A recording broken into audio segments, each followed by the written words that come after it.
ఓ Charlie వెళ్ళకు ఎప్పుడు దూరంగా ఉండై నాతోనే ఇలగిలగా వెలుగే వచ్చింది నవ్వుల మెల్లగా చార్లీ నీ అడుగులే నా పయనం నువ్వే ఒక అద్భుతం చార్లీ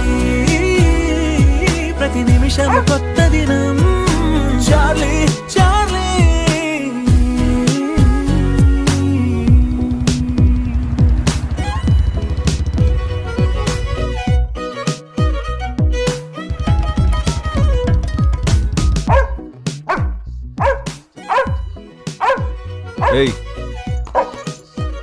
టీవీ ముందు ఎగిరితే ఐస్ క్రీమ్ రాదు, ఫ్రిడ్జ్లో ఉంది తిను.